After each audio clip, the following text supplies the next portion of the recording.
Are you at a place in your business where you've been wondering if it's time to raise your prices? This is a conversation that I hear in Christian business circles, and I most certainly hear with the women that I personally coach. And sometimes this is a place that we struggle. So, in today's episode, I want to talk about the parable of the talents and some myths and truths about setting pricing in your business. Jesus in Matthew 25 shares the parable of the talents, and it's really a parable about stewardship. How do we steward the gifts that we've been given, the talents that we've been given for the kingdom? I also believe it is a parable about the Great Commission, that we are not to hold back in how we've been very individually instructed to share the gospel and create disciples. But that also points back to one fundamental truth, and that is we are all uniquely made. We all have unique missions in the marketplace. The Lord has assigned us and aligned us to unique audiences. So, although I am a Christian business coach for high achieving women, and there are other Christian business coaches for high achieving women, we may serve different women in different ways with different talents. And therefore, we may price differently. And the bottom line is, it's about stewardship. It's about stewardship. So I ask you, my dear high achieving sister, do you struggle with pricing? I coach CEOs of 7 and 8 figure businesses, and you would think at that level that there would not be a question about prices. But sometimes that still arises because it's a question of, are we going to continue to offer this service or move to this service? And therefore, what do we do with our pricing? Sometimes they have multiple pricing models. And so then it gets confusing because they're serving different audiences and they have different pricing for different audiences for the same service. So let's take a look today at some myths and some truths about how you're setting your pricing. One thing that I very often hear is charge what you're worth. There's so much noise about charging what you're worth. You know, you have a certain level of expertise and education, and your time is valuable, and all of these pieces. But here's the myth about that statement: your worth is not found in your experiences, your accomplishments, your time, or what you charge. Your worth is not found in the revenue that you generate. The worth of a 7-figure female business owner is no different in the kingdom than the worth of that woman that is just starting out and barely making $10,000.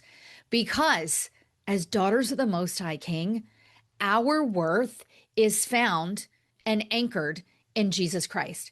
We are worthy because of Him. Your business, your accomplishment, your recognition, none of that defines you. This is one of the key principles that I teach in the Navigating Success with Jesus Masterclass. You might want to get on that waiting list. That link is down in the show notes.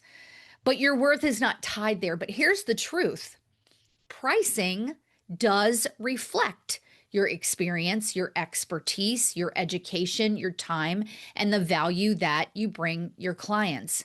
And therefore, it is important what you're pricing to reflect those things. But that is not about pricing what you're worth, because your worth is not tied to any of that. We're going to talk more about this in a second. The second myth that I want to bring forward that I hear so often from Christian women in business is, I shouldn't charge for my services because this is ministry, or I shouldn't charge fellow Christians for my services. The truth is, you've got to seek the Lord for His instruction, period. I'm going to share with you my opinion, but it is not about my opinion. It is about what has the Lord given you to do. So coming back to the parable of the talents, the master had given physical talents to each of these servants. 2 of the servants went and made more with those talents. They invested them wisely. They stewarded them. The third did not, and he made nothing, and he returned to the master exactly what was given to him. He underestimated his own potential and did not steward what he had been given. And so here's the truth, my friends. The Lord has given you gifts and talents to use in the kingdom, and he has given you a business as a vehicle for a mission in the marketplace. And therefore, he means for you to use this business to express your gifts and talents and certainly reflect Jesus through your business and to bring value to people. Some of those people are his children. They are fellow believers, and some of them are not. You may be working with a secular audience, but you are to bring value to them, and you are to be paid fairly for that value. That is why he gave it to you. But again, I'm going to turn you back to Jesus. You got to seek him first. Maybe he has told you not to charge. And guess what? There is no condemnation in that. So don't listen to the people around you, even if it's me that says you should be charging for that. If the Lord told you not to charge, you don't charge. At the same time, he has very specifically positioned, prepared, and equipped you to do this work. And I believe that he likely didn't intend for you to work for free. So you definitely should be paid fairly for the value, the expertise, etc., that you bring. I had a conversation the other day with a potential client who is in a particular industry, and she said, I'm charging less than my industry peers. I'm charging less than what I would say is fair market value. Everyone in her industry is charging a little bit more than her. But she felt from the Lord that she was to charge a little bit less for a time. But now she's come back because she's feeling this movement in her spirit that it's time to raise her prices. And so again, maybe your peers are charging more. Maybe they're charging less. But what is the Lord telling you? Another example is I had a fractional CFO come to me. So this woman has a business where she provides chief financial officer services to various companies and wanted to do some coaching with me. And when I shared my prices with her, she balked and said, there are Christian business coaches who charge a fraction of what you're charging. How can you justify charging me this? And I simply said, the women that I serve at the level of their businesses demand a level of expertise. And the Lord has clearly directed me to charge for my level of expertise. I follow the Lord, and this is what he tells me to charge. I don't know what he's told other Christian business coaches. Maybe he has told them to charge less. But what I know is number one, and first and foremost, this is what he's told me to charge. And number two, I am stewarding the experience and the expertise that he's given me. And those women that I serve actually do expect for the level of pricing that I charge. They expect to pay that. And I believe the Lord has aligned it that way. That may not be true for someone else. He's given someone else a different pricing point. He may be giving someone, a peer of yours, a different price point. But what is he telling you? With those two myths aside, let's focus on stewardship, because our businesses are not ours, they're his. I've said this before on the podcast. One of my clients says that her title for her business is managing partner because the Lord is the CEO. It is his business. She is his partner in managing it. And I love that because we're invited to be his co-laborers. And there's an expectation that comes with being his co-laborers. Number one, reflecting Jesus to the marketplace. Number two, stewardship. So let's talk about stewardship for a second. Stewardship, when it comes to pricing, means that you're pricing fairly, that you're pricing for the value, and you're not solely seeking maximum profit. Stewardship means that you're pricing with integrity and honesty. So you've taken a look at the marketplace and you've sought the Lord and he's given you direction and you are true to your word. And that means that unless he's told you to charge differently, that you don't offer one price here and a different price there for the same service. You're not offering one price for this audience and one price for that audience for the same service.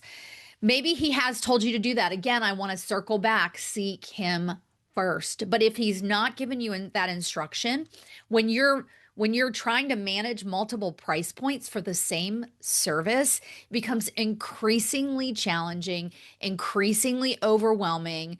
It really stretches your analytical muscles beyond where they should be, and therefore it causes confusion in your business. And let me remind you, the enemy wants confusion in your business. He wants you questioning, what should I charge? And I charge this person this and that person that, and causing confusion. And that is not good stewardship. Stewardship means managing your resources wisely, and that includes your business expenses. So your business is meant to be profitable to cover expenses and to allow the business to operate efficiently and to be able to deliver on the promises that you make to your clients when you serve them. And it's also to serve employees. If you have employees, you need to be able to pay those employees fairly. So you're managing resources wisely. The last thing about stewardship is your work is a place for worship. I don't mean worshiping the work. I don't mean worshiping the dollars. I don't mean worshiping how far you've come and the stages you get on and your client roster and the things. I mean that it is a place that you get to reflect Jesus, that you get to glorify the Lord every step of the way. It is a place that when you're having a conversation with a prospective client, you can step away and say, you know what, let me pray over the right way to serve you. What is the Lord telling me could be the best way that I can serve you? Or let me pray over that decision. You know, I've had people come to me and say, I know that this is your price, but would you be willing to do an exchange or of services, or would you be willing to lower that price? And what do I do? What I tell you to do, seek the Lord.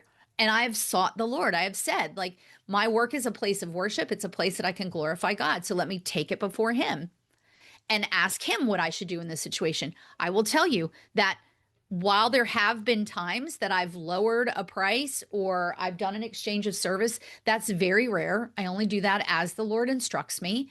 And I don't believe it's glorifying the Lord to lower my prices for the sake of lowering my prices if it's what he's given me. I'm not here to haggle. Right? If you listen to the last episode, we talked about sales. I'm not here to chase down dollars. I'm here to serve. And so my work is a place where I get to worship and where I get to move the Great Commission forward.